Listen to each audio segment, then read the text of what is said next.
नमस्कार, द्वारकाज किचनमध्ये आपलं स्वागत आहे। चला तर आज आपण मँगो केक बनवूया। एकदम साधी सोपी रेसिपी आहे आणि चवीला सुद्धा अप्रतिम आणि कलर सुद्धा छान आला, बघू शकता तुम्ही।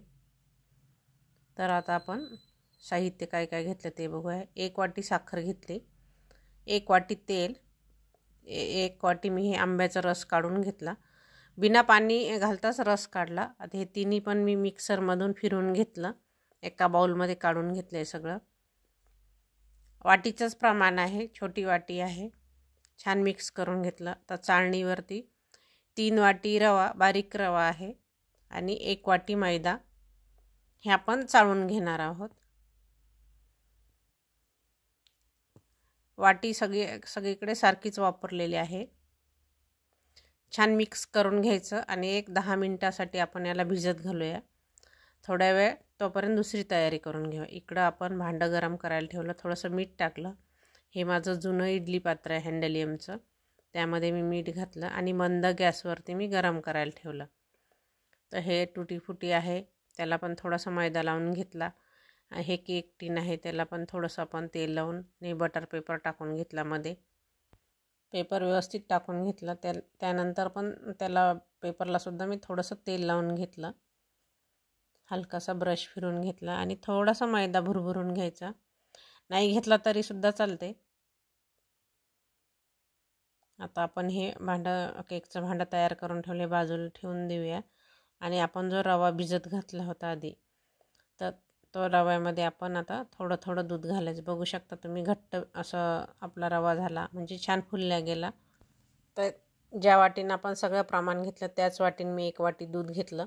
थोडं थोडं दूध घालत हे छान मिश्रण एकजीव करून घ्यायचं। सारखं फेटत राहायचं, तुम्ही जेवढं जास्त फेटाल तेवढं जास्त आपला केक छान फुगला जातो। बघू शकता तुम्ही मिश्रण किती घट्ट आणि किती पातळ आहे ते। पुन्हा मी 2-3 चमचे दूध घातलं, थोडंसं मला दाटसर वाटत आहे तर थोडंसं मी पातळ केलं आहे हे मिश्रण। बघू शकता तुम्ही, छान रिबीनसारखं पडत आहे हे। 1 चमचा मी, छोटा चमचा आहे बेकिंग पावडर, पाव चमचा सोडा आपला खाण्याचा, हे छान मिक्स करून घ्यायचं मिश्रण। बेकिंग सोडा वगैरे घातल्यानंतर लगेच आपण हे छान मिक्स करून हे टीनमध्ये टाकून घ्यायचं, केक टीनमध्ये। व्हॅनिला इसेन्स घातला मी 10-12 थेंब, छान मिक्स करून घ्यायचं। आता हे आपण सगळं मिश्रण केकच्या भांड्यामध्ये टाकून घेऊया।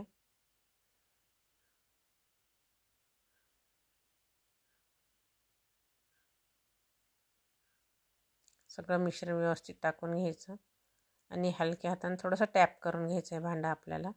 आता वरतून आपण जे टुटी फुटीला मैदा लावून ठेवला होता ते पण घालून घेऊया। तुम्ही टुटी फुटीऐवजी ड्रायफ्रूट कट करून घातले तरी सुद्धा चालते, किंवा तसं प्लेन करायचं असेल तरी पण छान होते तसा वेळ केक। तर आपण हे जे इडली पात्रावरती गॅसवरती गरम करायला ठेवलं तर ते छान गरम झालं। मध्ये आपण हे केकचं भांडं ठेवलं, कारण भांडं खूप गरम झालेलं आहे। बंद गॅसवरती आपण हे 30 ते 35 मिनिट बेक करून घेणार आहोत। थोडंसं 1-2 वेळा चेक करून बघायचं। आता आपला केक मस्त तयार झाला। आणि चाकूच्या सहाय्याने बघितलं तर चाकूला बघू शकता तुम्ही, बिलकुल चिटकलेलं नाही आहे। आता आपण हे भांडं असंच खाली काढून घेऊया आणि याच्यावरती आपण एक ओलसर कपडा झाकण ठेवूया 10 मिनिट।